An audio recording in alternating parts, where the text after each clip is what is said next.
This is AM Agenda. Thanks for your company this morning. Joining me now from Adelaide, Labor Parliamentary Secretary for Disabilities and Carers, Amanda Rishworth, and in Melbourne, Liberal MP Kelly O'Dwyer. Kelly, first to you. You heard what the Minister had to say about the Medicare locals, that Peter Dutton and the Coalition have said you're going to scrap them, and yet you've got local MPs, or local candidates more accurately, saying that they support them in their local area. Is that being duplicitous from the Coalition?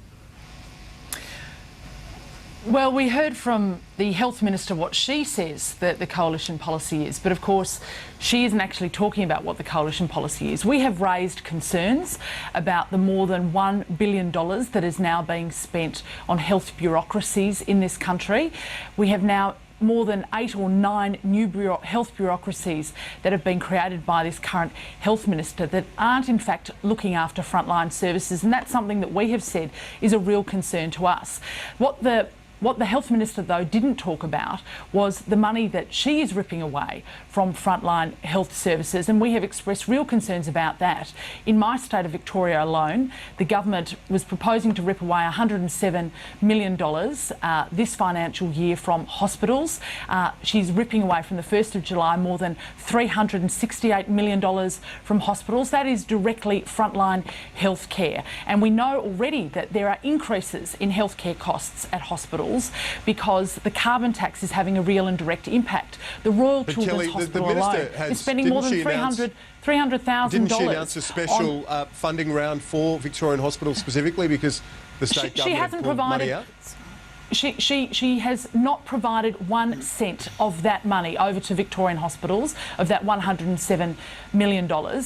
She has said that that money is going to be forthcoming, but she said nothing about the $358 million that is still going to be ripped out from the 1st of July. She said nothing about the carbon tax impost on hospitals like the Royal Children's Hospital that's now going to cost them $300,000 more in the first 6 months alone. I don't think we can take a lecture from this current Health Minister on frontline health services. Well, all right, Amanda Rishworth, what's your response to that? Because there are issues as to who can take the moral high ground when it comes to health funding at the moment. We know the row in Victoria. There's a similar ones happening elsewhere around the country as to the government reducing the funds for public health. Well, look, let's get some facts straight, and they're the things that Kelly is missing. Firstly, there has been an increase, a significant increase from this government, this Commonwealth Labor government, that has increased funds to hospitals. Now, what we've seen in Victoria is that the state government has made cuts. They've been playing the blame game, and so we've had to bypass the state government to give that money directly to hospitals. If we don't do that, we will see the state government playing games and actually making cut to frontline services. So I think that's the first important point. The second point is that the hospitals under the carbon price will be indexed with extra money. So they will be indexed with the costs that are associated with that. So it's just inaccurate and wrong to say that the carbon tax is somehow going to increase costs that are not going to be covered. They are going to be covered through the indexation. Thirdly, in terms of Medicare locals, that $1 billion that Kelly mentioned is going to frontline services. It is going to after-hours doctors. It is going to psychologists, allied health professionals that are assisting people in their local communities. And this is the thing about Medicare locals. This isn't some bureaucracy in Canberra. What Medicare locals are in local communities responding to local needs. So it's not surprising that a local candidate would want to keep them. Unfortunately, that's not the Coalition policy. Kelly, is that something the Coalition needs to be careful of, is scrapping some good services? This Medicare Local initiative's only been in place for, I think, 12 months. Do you need to be cautious not to scrap some good initiatives in your bid to cut red tape? Well, look, I think you only need to look at some of the comments that have been made in the past by the AMA about Medicare locals. They've expressed real concerns that the money isn't going into frontline health services. They've expressed concerns but they support them that now. it's instead going. They've expressed concerns that it's going to big bureaucracies. What we've said is that the government needs to prioritise its spending to frontline services. That is the most important thing. I heard from Amanda before, who didn't want to talk about South Australia when it comes to hospitals.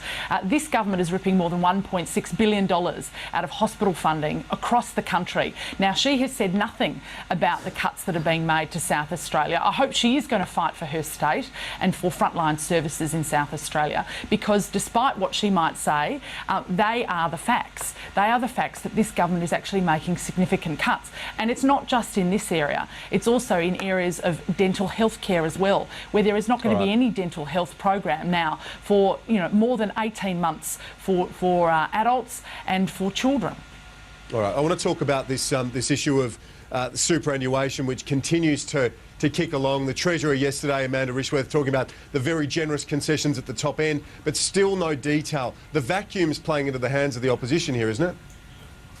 Well, look, I don't think that it's any surprise leading up to a budget that there is a lot of speculation and a lot of discussion. And of course, we will work through the budget process as we usually do and announce any changes in the budget on budget night. But I think it's needs to be very important to make clear is that we don't change superannuation for the sake of doing it or for the budget. We have made changes to superannuation for the long-term sustainability of superannuation and to also ensure that those that need it most have a proper retirement fund. And that's why we've made the changes to increase superannuation from 9 to 12%, and that's why we gave a tax break to those lowest income earners. That's what superannuation's about, and that's what we'll continue to work towards.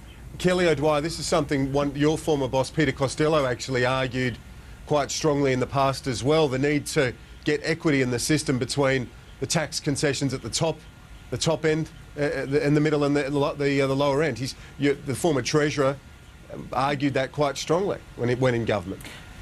Absolutely, which is why we had a policy around co-contributions for low-income earners, and the government before the last election promised that it would make no changes for those earning less than $37,000 to the co-contribution scheme. That was $1,500. It, of course, went back on its promise and it cut that by more than $1,000. It's now only $500. So if it wants to talk about ripping money away from the retirement savings of low-income earners, it only needs to look to its own record. They have ripped now more than $3.3 billion from the retirement savings of low-income earners. They've taken and gouged more than $8 billion from the retirement savings of Australians. They've made more than 10 changes to superannuation during their time in government. And what we're saying is that they need to deliver stability and certainty in superannuation. They need to make sure it is sustainable.